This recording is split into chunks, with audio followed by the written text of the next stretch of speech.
statement as usual whenever Coach is ready. Obviously, looking forward to the week ahead for us. Final regular season week, 2 games here at home. It'll be good to be back on the home floor for 2 last times for a group that's obviously, for the most part, played a lot of games here. So FIU Thursday night, they're playing much better. They played well both times last week.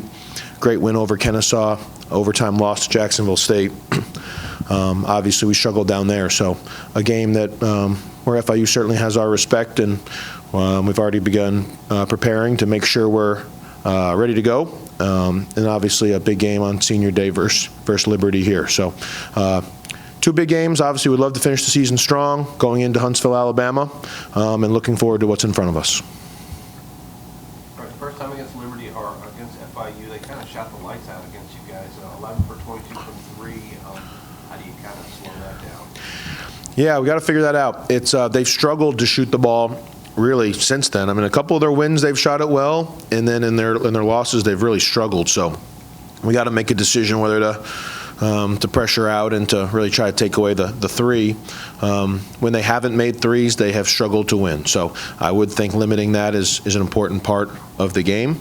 At the same time, going to the first game, we thought those guys were more drivers than shooters, and they proved us otherwise. So, but I would say one constant has been in their successful games and their wins, they have shot the ball well from 3. So definitely needs to be a focus for us.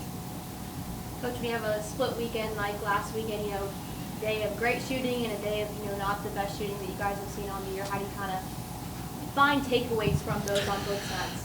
Yeah, it's hard to. You try to take away and have a conclusion from every game, both good and bad, and it's a roller coaster if you do that.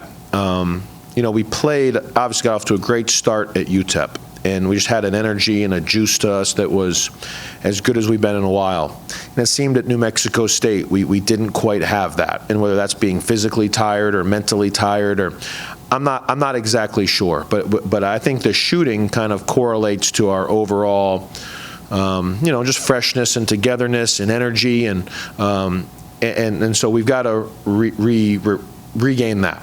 I think we've had a couple good days here Monday, and we already went this morning for a little bit, and the guys have been really good. So I think there's so many ups and downs it seems like everybody's having that. As a coach, you try to figure out what that is.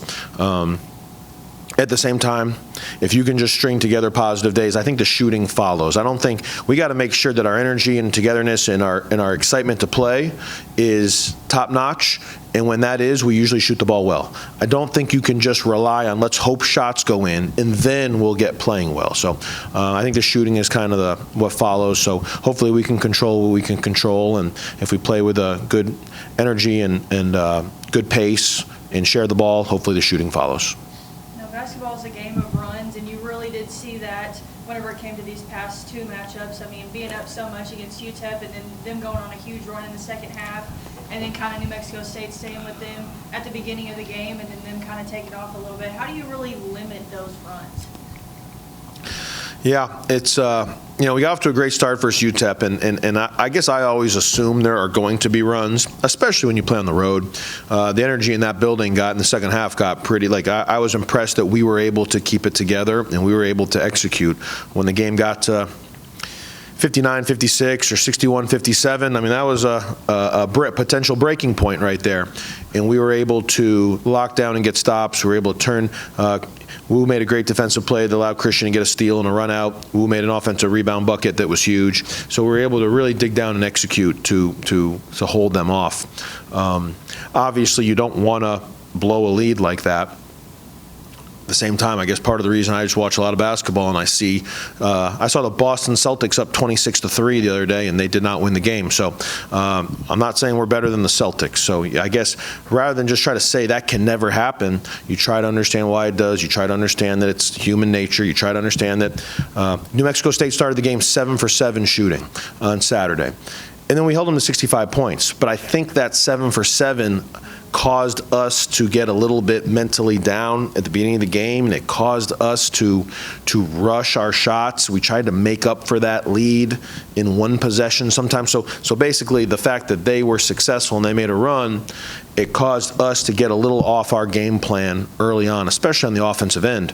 Bottom line, they end up with 65 points. If we had just stuck to it and chipped away, you like to think that you'd be in good shape, but it seemed like on the offensive side, their run caused us not to do that. So just about staying mentally strong and knowing that it's a 40-minute game and knowing that there are ebbs and flows, ups and downs, but that if we stick together and continue on both ends to trust one another and to trust what we've prepared to do, hopefully that our runs end up being stronger than theirs. Kind of an interesting shot pattern for you guys in that New Mexico State Blue with 13 3-point attempts. It's got to be a career high for him, I'm thinking. How'd that come about?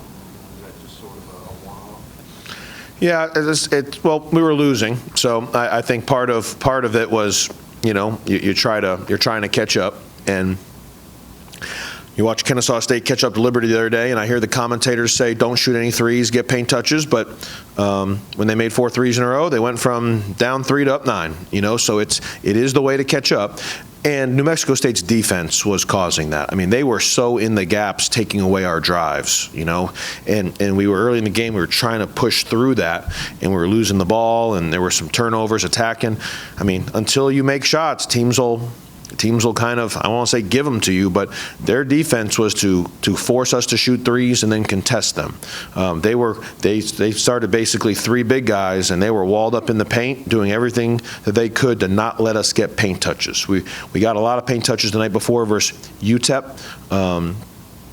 Only shot 1 3 in the second half, and I'd say that was a product of how they were guarding us. They were losing, so they were pressured way out, and once we got by our man, the paint was open. Versus New Mexico State, it seemed like the paint, probably a little bit in response to that, the paint was never open. So of the 13, it's tricky because of the 13 threes, and I know Christian shot a bunch in the second half and missed them, but they all felt wide open, and if you're gonna make that run to catch up. When we caught up versus Liberty, you make 5 threes in the last 10 minutes. So it's a tricky give and take. You don't want to take quick shots and rush them. At the same time, you do got to step up and take what the defense gives you and execute. So, we were unable to do that versus New Mexico State for sure. Coach, on the 2 offensive rebounds, and I think ESPN had you at 1 second chance point against New Mexico State. How do you emphasize that second effort in practice?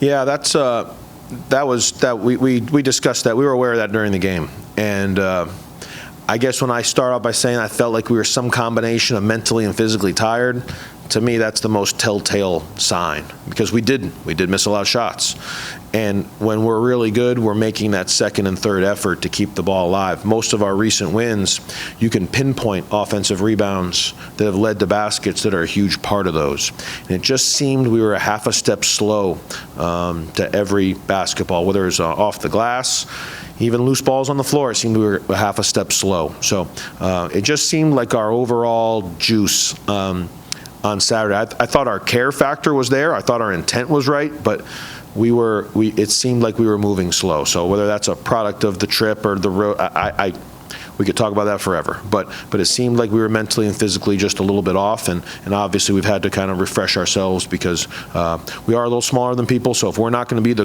the quickest team and the fastest team and the most resilient team, we are going to struggle. And that obviously the offensive rebounds on Saturday was a telltale sign of why we did struggle.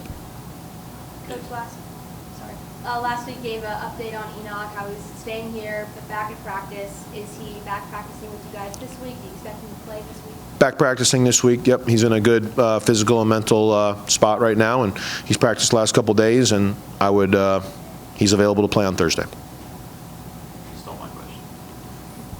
You guys, one more win, you'll guarantee, I think, a winning record this season. You attach any importance to that for this program?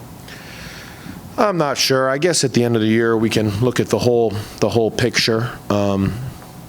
It's important to try to do the best that we can do every day in every game, and you want to, I mean, I want to win every game. We've had some hurdles this year that have certainly made the season a challenge. I guess I look at it as we have 2 more home games this week, and I know if we win them both, we can improve our standings in the league. I want the season to always, I guess when you look back, look as good as possible. It's been a long time since I've been part of a team that hasn't had a winning record, so I guess I do want one. But I want us to do better than that too. I mean, I wouldn't tell you there's any comfort or content in that. I think that we have 1 game at a time. We got FIU on Thursday night, and if we can win that one, then it sets up a big game on Saturday. So we'll try to take it 1 game at a time and keep chipping away at this. We have an opportunity to get a lot more wins this year, so I think that's our focus moving forward. Being a little bit short-handed so far, towards the end of the season, I mean, how do you really focus on those physical and mental aspects with the team, whether it's in practice and then on game day? Because into the regular season's here, and then really got to put things together. Yeah, I guess we try to find the middle ground. We want to go physically intense and hard when we go, but and we're a little older too. We're not. These guys aren't.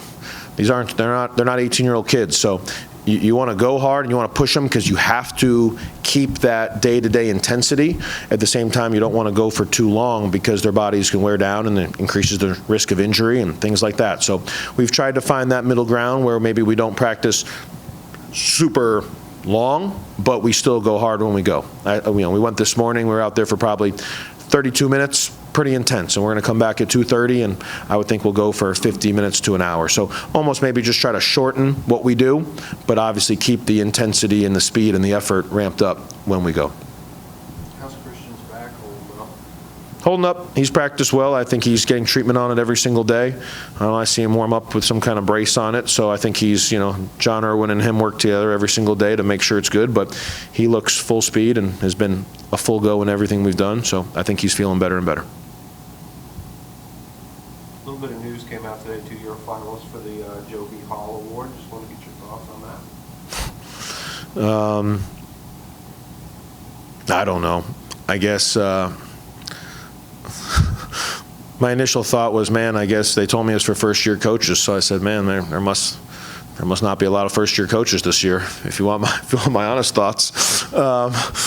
I'm hoping that we're able to do some things in the next 2 to 3 weeks that that obviously help our team, and that when we look back at the season as a whole, that we can be very proud of. I mean, I'm very proud of our team for how they fight and how they contend, but winning is the standard. We have an expectation to be very successful. So I don't know, when stuff comes out and the season's not over, it's hard to reflect and look back. I think this group that we've had, it's been a privilege to coach them.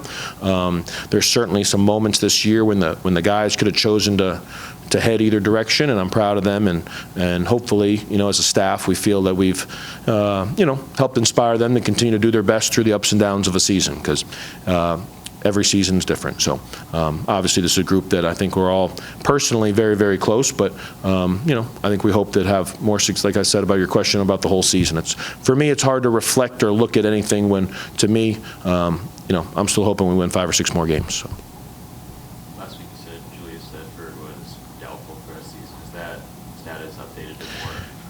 Yeah, it's probably more definite. He's still not a full go, and I would think it's very. I guess I don't want to lie to you, so I wouldn't say 1,000% out, but I'd say it's very, very doubtful that Julius plays these next 2 weeks.